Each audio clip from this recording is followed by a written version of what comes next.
Hi, let me take you to Kameshwaram.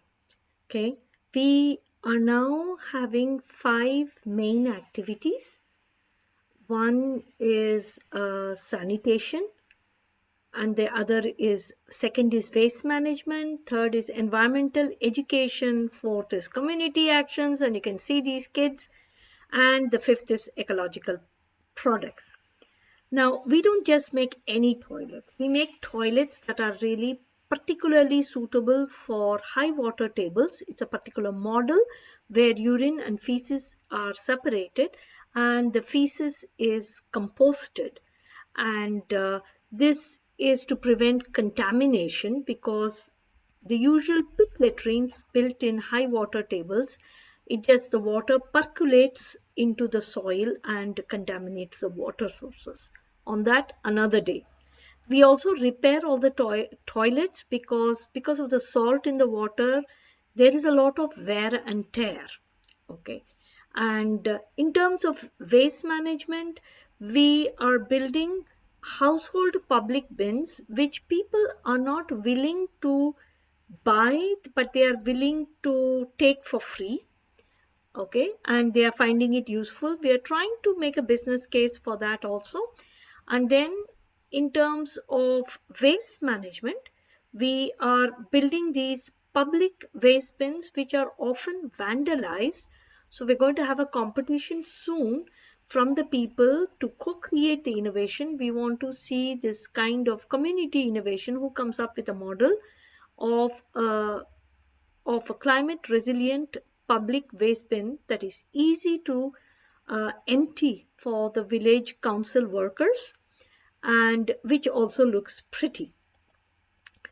Then we have, in terms of environmental education, now with corona we can't do anything, but we are doing these gamified interventions in schools. This is part of our Green Academy project that you would have heard Anurag speaking about.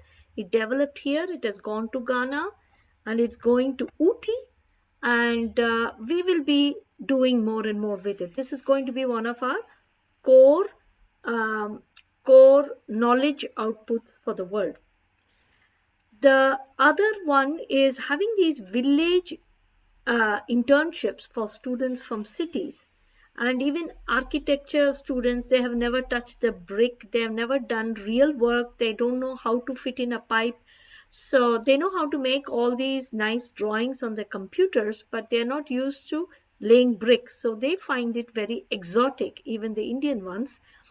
And here they are removing the compost from our eco-sand toilets. As you can see, it just looks like mud and it doesn't smell at all. These are two students removing compost from our eco-sand toilets. It will be then put to put a soil for the papaya trees and for the banana trees. We also build community engagement through events. Okay, we beautify public places because beauty, especially beauty beyond temples, is art community is not present in villages. Another thing we have broken is that uh, women are not supposed to participate in public art. Even today, I was hearing in the BBC, there are rarely statues of women made by women.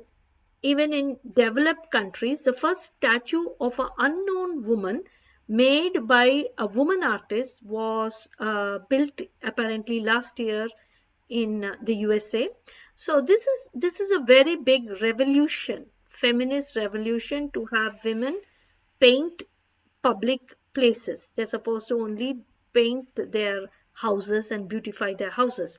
Then we have trash walks that kids usually love, where we are giving sticks, pointed sticks for children to pick up the waste and monitoring them, and also with their moms, gloves, picking up waste, and they usually love it. And we have also been doing community workshops. Our Christmas workshop was so popular the children did not want to go home. We're also doing community workshops to bring rural artisans. And here, for example, it was a very emotional workshop where the waste workers of the village council came. they were given gifts, they told that they were given dignity. They were asked questions, they were thought about ways. It was a very emotional moment, and even our staff, which some of them are pretty patriarchal, they were moved and they felt they were doing a good thing. So it was a great community workshop.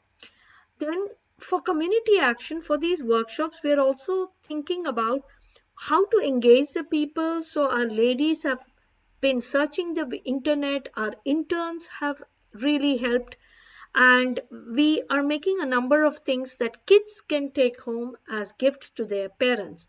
Now, while this is often the case, kiddie crafts and all that, in city schools, in big schools, in village schools, there's hardly any value given to craft, to art, and we are reviving all this, and both girls and boys are taking home gifts.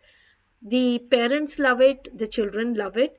And we are also making mats from waste textiles and from discarded plastic bags, in which the oil comes. We are making bags, and we are now giving them as gifts because nobody wants to be seen with them. We have not yet made it a, a high value proposition, but I'm going to see what I can do. This idea basically came from Ghana through Maria's trip, and when she introduced me to an entrepreneur called Trashy Bags, his company. Then we are also making eco-friendly products, and this is called EM for speeding up composting, and also for cleaning up toilets, putting it into septic tanks, because basically it contains bacteria that eats up shit. Now, this is the original germplasm for this bacteria comes from Japan, the original EM, and it's got a company in in Calcutta, which is which has got the licensing to do that, and then it's selling it to a lot of NGOs via exclusive contracts with NGOs, big NGOs in the four corners of India. We are getting it from Oroville, and then you see they are selling it and making a little margin, which they are keeping as their bonus. So whatever they sell and earn, I am doubling it so that they get into the idea of selling, because they don't want to be entrepreneurial. Everybody just wants a salary at the end of the day. Now, I want them to be entrepreneurial, so I say you're going to get a bonus, not on anything except what you sell. Whatever you sell, I double the money, and that way I'm trying to make them entrepreneurial, because you have to change the mindset. They're all in the mindset of salaried people and social protection, entitlement, salary, and from a job, 9 to 5, face time, and then you tick marks. And so you have to change the mindset even of the staff for engagement, and it's slowly happening. By the way, this here, is our garden, and what this thing that you see here is a snake guard, and it won a prize, a sort of, or acclaim, as being the longest snake guard in the village, and it's organic. And so our organic vegetables, people are buying them even within the village, because they're saying it's more tasty than what they are producing for the market with chemicals. And then we are also producing hand sanitizers. I've just got these formulas from the internet. We have to improve upon this. So this is what we are doing, nudging sustainability transitions. So thank you very much. Thank you very much, and see you for the next recording.